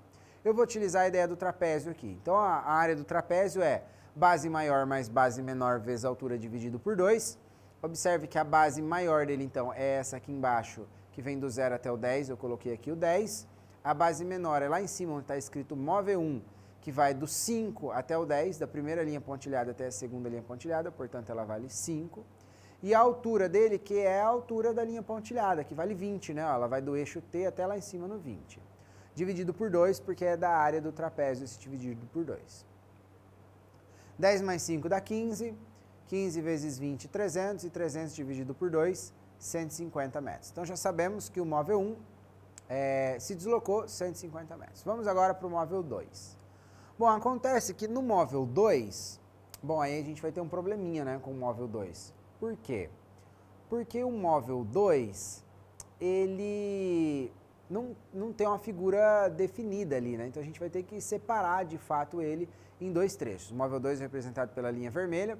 Eu vou separar ele então naquele retângulo à esquerda e outro trapézio à direita. Então a área dele vai ficar assim, ó. Esse 5 vezes 10 que aparece aqui é ali a área do retângulo. Olha lá, observe que o retângulo ali na ponta ele tem a altura 5, né, e o comprimento 10. Ou, desculpa, ao contrário, né, a altura 10 e o comprimento 5. E aqui do outro lado a gente tem então o trapézio. O trapézio tem uma base. Observe que agora o trapézio é o trapézio reto, mas ele está deitado, né? As bases dele é que são as duas retas pontilhadas verticais. Então ali, ó, uma base dele mede 10 de altura e a outra base mede 20 de altura. E aí a altura dele é a diferença aqui entre o 5 e o 10, então é o 5 que aparece aqui na formulazinha pra gente. 10 mais 20 vezes 5 dividido por 2. Seguindo então, 5 vezes 10 dá 50 e 10 mais 20 dá 30. Ok? Eu somei o que estava dentro do parênteses ali e multipliquei o que estava do lado de fora lá. 30 vezes 5 dá 150. 150 dividido por 2, nós temos 75.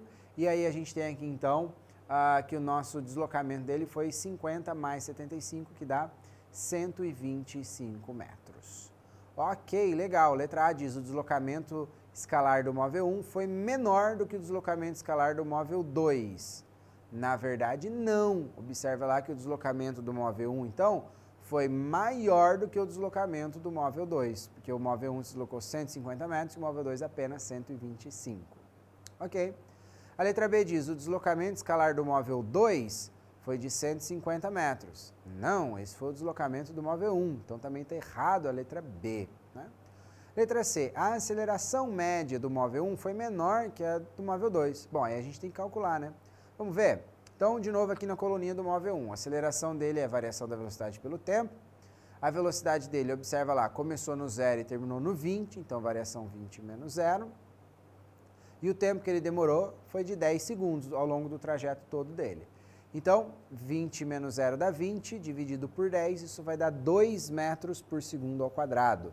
Então, a aceleração do móvel 1 foi de 2 metros por segundo ao quadrado. E do móvel 2, professor? Bom, mesma ideia, a velocidade final dele, olha lá, foi 20, né? Ele chegou lá no finalzinho da reta vermelha, lá no 20, e ele tinha saído do 10.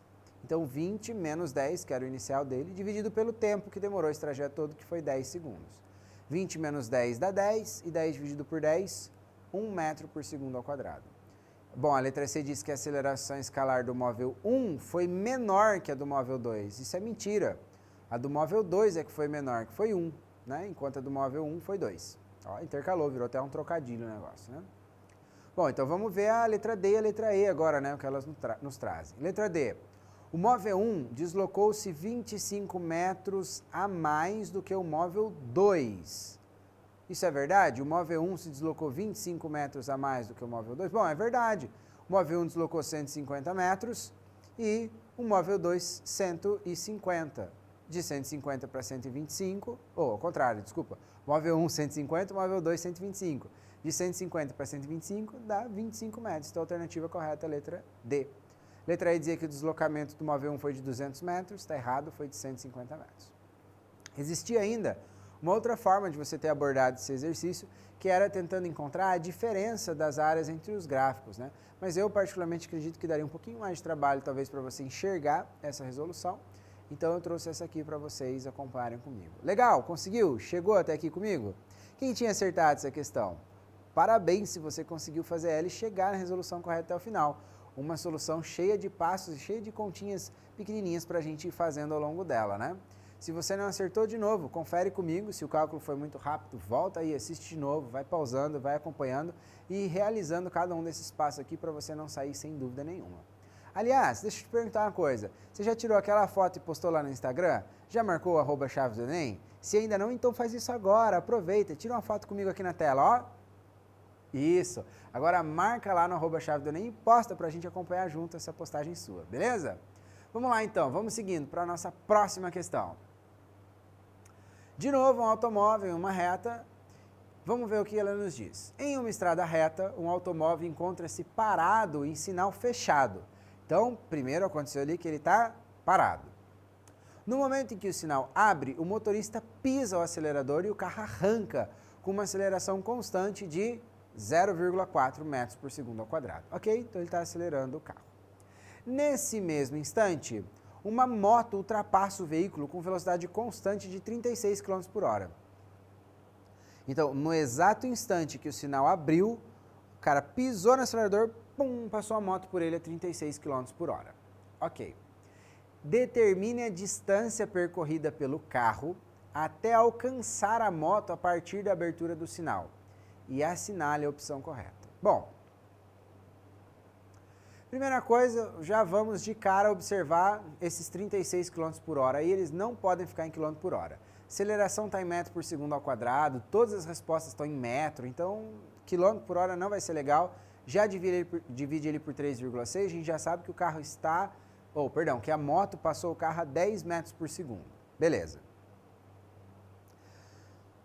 O que se segue é que o exercício pergunta qual a distância que o carro vai percorrer até ele conseguir encontrar a moto. Existe uma condição para que duas pessoas se encontrem, ou dois objetos, ou duas coisas. Para que algo se encontre, ou duas coisas se encontrem, elas precisam estar no mesmo lugar. E lugar na física é posição. Então, para que esses dois móveis, o carro e a moto, se encontrem novamente, eles precisam voltar a estar no mesmo lugar, na mesma posição. Posição nós chamamos de S. Então, a posição do carro tem que ser, de novo, a mesma posição da moto. Eles se encontraram no sinaleiro, eles tinham a mesma posição, e depois eles vão se encontrar de novo. A chave é a gente saber onde é essa nova posição que eles se encontram, porque daí a gente sabe qual foi o trajeto que eles percorreram. Bom, só que você sabe o seguinte, nós temos dois tipos de movimento. O movimento uniforme, que é o movimento que acontece com velocidade constante. E o movimento uniformemente variado, que é aquele movimento que acontece com aceleração constante diferente de zero. A velocidade dele está mudando. A moto, ela passou pelo carro com movimento uniforme, velocidade constante, 36 km por hora, 10 metros por segundo. O carro, ele está acelerando, então ele está no movimento uniformemente variado. Então, as posições do carro e da moto são dadas por equações diferentes. Da moto, pela equação horária dos espaços para o movimento uniforme, e do carro, pela equação horária dos espaços para o movimento uniformemente variado. De maneira que vai ficar assim, ó. O que está ali do lado esquerdo é a equação horária dos espaços do movimento variado. S0 mais V0t mais AT quadrado sobre 2. Essa equação ela dá as posições do carro. E tem que ser igual à equação que dá as posições da moto, que é S0 mais VT, a equação da posição do movimento uniforme, S0 mais VT. Bom, e aí a gente pode então substituir os valores ali. Professor, sumiu o S, e agora, como é que a gente faz? Bom, a gente vai encontrar primeiro quanto tempo demorou para eles se encontrarem. Porque se a gente souber o tempo que demorou para eles se encontrarem, aí então a gente consegue calcular quanto foi que eles andaram e tal. A gente não vai ter problema para conseguir calcular qual foi a distância que eles andaram. Então a ideia aqui é, primeiro a gente vai descobrir o tempo para depois descobrir o quanto eles andaram. Bom, posição inicial. A gente pode adotar o sinaleiro como sendo a posição 0. Então, tanto para o carro quanto para a moto, substituir ali o S0 por 0. O V0 do lado esquerdo, lembre-se, do lado esquerdo é o carro. Então, o V0 é a velocidade inicial do carro, o carro estava parado. Então, 0 vezes t, mais a aceleração 0,4 vezes o tempo ao quadrado dividido por 2. Esse tempo a gente não sabe qual é. De novo, a condição que a gente estabeleceu é que eles estão no mesmo lugar. Olha lá, a posição do carro é igual à posição da moto. Por que eu estou deixando o t? Porque eu não sei quanto tempo se passou para eles se encontrarem novamente. Então, esse t que está aqui, que a gente vai descobrir, é o tempo que demorou para eles se encontrarem novamente. Então, tempo ao quadrado dividido por 2 da fórmula tem que ser igual. Posição inicial da moto 0 mais velocidade da moto. Bom, velocidade da moto é constante, a gente já sabe que é 10. Então, eu substituo ali por 10t. Aí, 0 vezes t vai dar 0. Vou sumir com todos aqueles zeros dali. Sobrou o seguinte, ó. 0,4t ao quadrado dividido por 2 é igual a 10t. Beleza. 0,4 dá para a gente dividir pelo 2, que vai dar 0,2t quadrado. E agora, a gente vai tentar isolar aqui algum t, de alguma forma descobrir quanto foi esse t. Eu passei ali, então, o 0,2 dividindo para o outro lado, isolei o t quadrado, e aí ficou assim, ó. 10t dividido por 0,2 é igual a t quadrado. Acontece que dá para a gente dividir 10 por 0,2, isso dá 50. Não acreditou, né? É estranho dividir 10 por 0,2 dá 50? Faz aí a continha que você vai ver que dá certo. Bom, aí ficou assim, ó, 50t igual t quadrado. Você tem duas opções aqui. Você pode pegar esse t, ou esse 50t, e passar por lá de lá e cair numa equação de segundo grau incompleta, né? Vai ficar t quadrado menos 50t igual a 0. Aí você coloca o t em evidência, então ou t é 0, ou aí você vai encontrar o segundo valor para t, ou vou fazer aqui um macetezinho que é o seguinte, eu vou pegar aquele t ali e vou passar ele dividindo, o t que está junto com 50. Vai ficar assim, ó, t quadrado dividido por t. Acontece que uma coisa ao quadrado é ela vezes ela. Olha lá, t ao quadrado é t vezes t. E t dividido por t dá 1, então a gente pode cortar, que vai sobrar um t só. Olha lá, t é igual a 50 segundos. Ok? Se você preferir ali isolar, né, cair numa equação de segundo grau incompleta, colocar o fator comum em evidência e resolver, dá certo também, não tem problema nenhum, tá bom? Mas achamos ali então que o t é 50 segundos, ou seja, uma vez que o sinal abriu, o carro pisou, 50 segundos depois eles vão se reencontrar, a moto e o carro. Que distância então o carro terá percorrido? Bom, aí é só a gente usar a equação horária dos espaços completa para ele, olha lá. A posição que ele vai estar, S é igual, é a mesma equação que a gente usou ali, ó. S é igual a S0 mais V0t mais AT quadrado sobre 2. Só que agora aqui a gente já sabe o tempo que a gente quer encontrar a posição.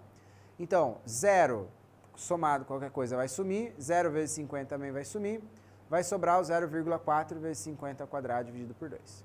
50 ao quadrado, 2.500, 0,4 vezes 2.500 dá 1.000, e 1.000 dividido por 2, 500 metros. Ou seja, o carro estará na posição 500 metros. Se ele saiu do zero e chegou na posição 500, então ele percorreu 500 metros até encontrar novamente a moto. Muito bem, olha só, uma questãozinha curiosa, interessante e até bastante comum de aparecer, questão a respeito de encontro de automóveis, né? Que legal, se você não compreendeu ainda uma passagem muito bem, volta, assiste de novo a explicação, estou repetindo isso aqui para frisar, que não é para você deixar passar batido não, aproveita, volta, assiste de novo, se a dúvida continua, manda aqui para a gente, escreve lá um e-mail para o Chave do Enem, que que a gente vai responder você com muito carinho, beleza? Então vamos lá, vamos seguindo para a nossa próxima questão. Olha só essa questão que aparece aqui agora para a gente, hein? O que a gente tem aqui agora é um gráfico de novo com duas partículas, uma partícula A e uma partícula B. Só que esse gráfico aqui agora, ele descreve, olha o que diz o enunciado, o gráfico abaixo descreve deslocamento em metros em relação ao tempo em segundos. Então agora é um gráfico da posição, ou seja, um gráfico do deslocamento em relação ao tempo, ok? De duas partículas A e B, ambas movendo-se em linha reta. A respeito dessas partículas, considere as seguintes afirmativas. Então, olha, dá uma olhadinha ali no gráfico, observe então que a posição da partícula A está descendo, né? Que a posição da partícula B está subindo. Beleza. Primeira afirmativa, a partícula B percorreu raiz de 50 metros em 7 segundos. Eita, que raio é isso, professor? Bom, vamos ver, ó. Afirmação 1, então, vamos julgar ela. Para a gente saber quanto alguma coisa percorreu, é o ΔS. Já que elas estão em linha reta, a gente não vai ter dificuldade com isso. ΔS é S0, ou seja, perdão, é S menos S0. A posição final menos a posição inicial. O lugar onde ela chegou menos o lugar de onde ela saiu. Beleza. Observe ali, então, que para a partícula B, que é o que ele está falando, eu coloquei ali uma setinha para indicar qual é o fim da trajetória dela. A posição, ou seja, o valor indicado no eixo vertical é 2. Essa é, então, a posição final da partícula B. E a posição inicial é de onde ela saiu ali, olha lá. É o 1, ó, ela saiu do lugar 1. Então, o ΔS dela, 2 menos 1, o ΔS dela é 1 metro. Ela percorreu 1 metro nesses 7 segundos, e não raiz de 50 metros. Então, a afirmativa 1 é falsa, completamente falsa. Ela não percorreu raiz de 50 metros, porque raiz de 50 não é 1. É algum valor aí, mas 1 não é, né? Muito bem. Então, a 1 é falsa. Segunda afirmativa, o deslocamento da partícula A é dado pela função x de t igual 5 menos 2t sobre 7. Bom, pausa. X de t ali, pessoal, ele está indicando então que a posição é uma função do tempo. Essa equação que apareceu ali é a equação horária dos espaços. Se você colocar o S no lugar do x de t, vai dar a mesma. S é igual a S0, mais ou menos, né? VT. Então, a equação que ele está usando na afirmação 2 é essa aqui, ó. Já que elas estão com velocidade constante, e eu sei que elas estão com velocidade constante por causa de ser uma reta. Num gráfico da posição pelo tempo, se a gente não tiver velocidade constante, o gráfico deveria ser uma parábola ou uma curva. Ele não é, ele é uma reta, então tem velocidade constante. Beleza, então a gente precisa saber quem é esse S0 e quem é o V, a velocidade da partícula. Nesse caso, ele está falando da partícula A. Então a gente vai dar uma olhadinha no gráfico da partícula A e observe ali a setinha laranja, ela está saindo da posição 5. Então, primeira coisa que a gente precisa saber é que a posição inicial dela, já vou substituir ali, ó, o S0 dela é 5, beleza? Até aqui tudo bem, tá igual ali da afirmação 2. Bom, segunda coisa é se esse movimento é progressivo ou é retrógrado. Bom, observe que conforme o tempo passa, as posições dela estão diminuindo, então ela está voltando a trajetória, o movimento é retrógrado. Portanto, ela vai ter uma velocidade negativa. Mas tudo bem, vamos com calma, vamos analisar.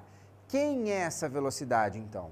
Bom, velocidade é distância dividido por tempo. A distância está indicado ali, ó, que ela percorreu. Ela saiu da posição 5 e chegou na posição 3. Então, o quanto ela percorreu vai ser a posição final menos a posição inicial. 3 menos 5, que dá menos 2. Então, a distância que ela percorreu, o deslocamento dela, foi de menos 2 metros. Beleza. E o tempo que ela demorou? Bom, o tempo está aqui, ó, nessa reta azul mais claro. Observe que ela saiu do tempo 0 e demorou 7 segundos para terminar. Então, o tempo foi de 7 segundos. Então, eu posso substituir ali que a velocidade dela foi de menos 2, que é o deslocamento, dividido por 7, vezes o t, que é da equação. Ou seja, observe que a equaçãozinha que a gente chegou, ela é exatamente igual à da afirmação 2, olha lá. De fato, o deslocamento dela é dado por uma função x de t ou s, que é igual a 5 menos 2 sétimos de t, ou 2t menos 2t sobre 7. Ah, legal, então a afirmação 2 é uma afirmação verdadeira. Muito bem. Vamos para a próxima, então. Vamos para a afirmação de número 3. A afirmação 3 diz o seguinte: as partículas A e B estão se aproximando ao longo do deslocamento. Bom, De fato, observa que a partícula A, ela está com as posições diminuindo. Ela saiu da posição 5 e ela está voltando. Olha lá, posição 5, posição 4, posição 3 e assim vai, né? Está diminuindo as posições dela. Agora, da partícula B, as posições estão aumentando. Olha lá, ela saiu da posição 1 e terminou o movimento na posição 2. Portanto, A está fazendo um movimento retrógrado e B um movimento progressivo. A está voltando na trajetória e B está indo na trajetória. Então A de fato está indo de encontro com B, ou B indo de encontro com A, elas estão se aproximando. Se o movimento continuasse, em algum momento essas duas partículas, se estivessem em reta de colisão, iam colidir, ou se estivessem lateralmente, né, paralelas, iam passar uma pela outra, ia haver um encontro dessas duas partículas. Então a afirmativa 3 é verdadeira, assim como a afirmativa 2. Afirmação de número 4. A velocidade da partícula A é o dobro da velocidade da partícula B. Bom, da partícula A a gente já calculou ali em cima, a velocidade dela é menos 2/7. Beleza. Vamos dar uma olhadinha na partícula B. O raciocínio é o mesmo. O deslocamento da partícula B foi de 1 metro e o tempo que ela demorou foi de 7 segundos. Velocidade é deslocamento dividido pelo tempo, então a velocidade dela é de 1/7. Ah, professor, então isso é verdadeiro, né? Opa, calma, cuidado. Cuidado com o seguinte, observe que aqui a velocidade de A, ela é negativa. Ah, observe então o que ele diz ali, ó, a velocidade da partícula A é o dobro da velocidade da partícula B. Quer dizer então que menos 2/7 é o dobro de 1/7? Não, 2/7 positivos é o dobro de 1/7, mas menos 2/7 não, não é? Então a afirmação 4 é falsa por causa de um sinal que apareceu ali pra gente. Ele não disse de valor absoluto, ele não perguntou em módulo, ele perguntou da velocidade. A velocidade de A é negativa. Então a gente não pode dizer que a velocidade de A é o dobro da velocidade de B. Portanto, apenas as afirmativas 2 e 3 são verdadeiras, que nos leva a responder a letra C aqui para essa nossa última questão de hoje. Que legal estar com você nessa nossa aula de física. Eu deixo com você o meu beijo, o meu abraço e a gente se vê logo logo. Tchau!